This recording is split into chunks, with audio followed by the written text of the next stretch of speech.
एक डिसीजन ने क्रिकेट की दुनिया को दो खेमों में बांट दिया था। ऐसा क्या हुआ था नवंबर 2001 में सौरव गांगुली पर एज ए कैप्टन अपनी टीम को कंट्रोल नहीं कर पाने के 6 इंडियन प्लेयर्स पर बैन लग जाता है। इसके बाद जो हुआ उसने क्रिकेट वर्ल्ड को पूरी तरह हिला कर रख दिया। लेकिन माइक डेनिस चुप थे। उन्होंने साफ मना कर दिया था प्रेस से बात करने के लिए। और फिर बीसीसीआई ने एक बहुत बड़ा फैसला लिया और उसके बाद हुआ क्रिकेट डिप्लोमेसी का सबसे बड़ा ट्विस्ट। सोचिए, टेस्ट मैच खत्म होता है और उसके अगले ही दिन 6 इंडियन प्लेयर्स पर बैन लग जाता है, जिसमें कैप्टन, उनके विकेट कीपर, उनके बेस्ट बैट्समैन और बेस्ट बॉलर शामिल थे। ऐसा क्या हुआ था नवंबर 2001 में जो ये क्रिकेट इतिहास की सबसे बड़ी कंट्रोवर्सीज में से एक बन गया और एक मैच रेफरी के एक डिसीजन ने क्रिकेट की दुनिया को दो खेमों में बांट दिया था। ये कहानी है माइक डेनिस कंट्रोवर्सी की, जो शायद इंडियन क्रिकेट का सबसे कड़वा चैप्टर था, लेकिन जिसने पूरी इंडियन क्रिकेट फ्रेटर्निटी को एक साथ लाकर खड़ा कर दिया था।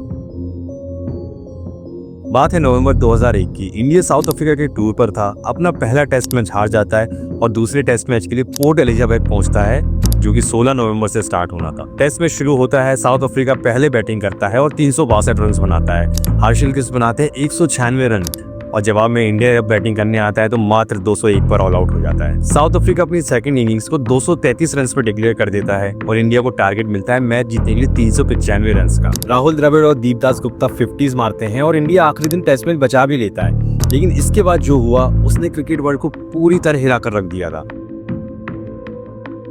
इंडिया के 6 प्लेयर्स बैन हो जाते हैं। तेंदुलकर पे चार्जेस लगते हैं बॉल टेम्परिंग के, सौरव गांगुली पर एज ए कैप्टन अपनी टीम को कंट्रोल नहीं कर पाने के, और वीरेंद्र सहवाग, हरभजन सिंह, शिव सुंदर दास और दीपदास गुप्ता पर चार्जेस लगते हैं एक्सेसिव अपीलिंग और अग्रेसिव बिहेवियर के। और इसे बैन नहीं था, ये डायरेक्ट अटैक था इंडियन क्रिकेट पर, क्योंकि जब आप सचिन तेंदुलकर जैसे आइकॉन पर चीटिंग के लेबल्स लगाते हो ना, तो सवाल पूरी टीम पर खड़ा हो जाता है। सचिन तेंदुलकर पर चार्ज था कि वो बॉल की सीम पर उंगली से निशान बना रहे थे, जो कि आईसीसी के रूल के हिसाब से बॉल टेम्परिंग की कैटेगरी में आता है। लेकिन इंडियन कैंप क्लियर था कि सचिन तेंदुलकर बॉल टेम्परिंग नहीं कर रहे थे, बल्कि वो बस बॉल की सीम को साफ कर रहे थे, जैसे कि हर बॉलर करता है। सहवाग पर चार्जेस लगे कि वो अंपायर की तरफ अग्रेसिवली चार्ज कर रहे थे, और बाकी प्लेयर्स पर चार्जेस थे कि वो अंपायर के डिसीजन के पहले या बाद में बहुत अग्रेसिवली अपील कर रहे थे, जो कि अच्छा नहीं लग रहा था और बहुत अनस्पोर्ट्समैन लाइक था। जबकि सौरव गांगुली पर यह आरोप था कि उन्होंने एज ए कैप्टन अपनी टीम को कंट्रोल नहीं किया और उनको जो करना था वो करने दिया।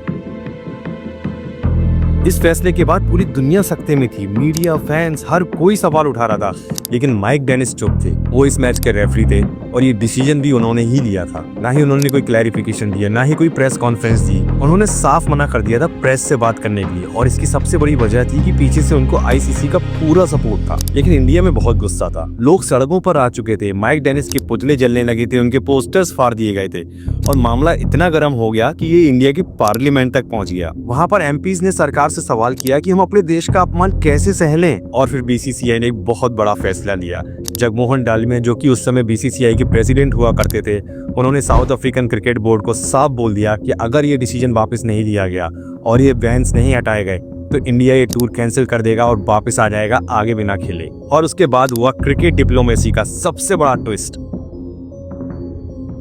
आईसीसी माइक डेनिस के सपोर्ट में था, लेकिन क्रिकेट साउथ अफ्रीका ने इंडिया का साथ दिया और उन्होंने मैच वाले दिन माइक डेनिस को स्टेडियम में अलाउ ही नहीं किया आने के लिए, और उनकी जगह डेनिस लिंडसे, जो कि साउथ अफ्रीका के पुराने एक विकेट कीपर हुआ करते थे और मैच रेफरी थे उस टाइम, उनको कहा गया इस मैच में ऑफिशिएट करने के लिए। लेकिन इस कंट्रोवर्सी के बाद आईसीसी ने इस मैच को रिकॉग्नाइज करने से मना कर दिया था और इस मैच के सारे स्टैटिस्टिक्स कभी भी क्रिकेट रिकॉर्ड्स में नहीं आए और ये बन गया एक अनऑफिशियल टेस्ट मैच।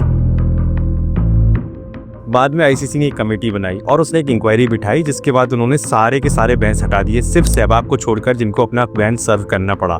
और माइक डेनिस, उन्होंने उसके बाद सिर्फ 5 मैच में ऑफिशिएट किया और फिर रिटायरमेंट ले लिया। तो ये कहानी थी इंडियन क्रिकेट की सबसे बड़ी कंट्रोवर्सीज में से एक। ये मेरा पहला लॉन्ग फॉर्म वीडियो था। आपको कैसा लगा कमेंट करके जरूर बताइएगा। इस चैनल के जरिए मेरी कोशिश रहेगी कि ऐसी ही रिलेटिवली अननोन लेकिन इंपॉर्टेंट कहानियां इंडियन क्रिकेट के पुराने किस्से आप तक लेकर आऊं और आपको एंटरटेन करूं। कमेंट करके बताइए कि आपको ये कहानी कैसी लगी, और ऐसी ही कहानियों और किस्सों के लिए सब्सक्राइब करना ना भूलिए। Thank you.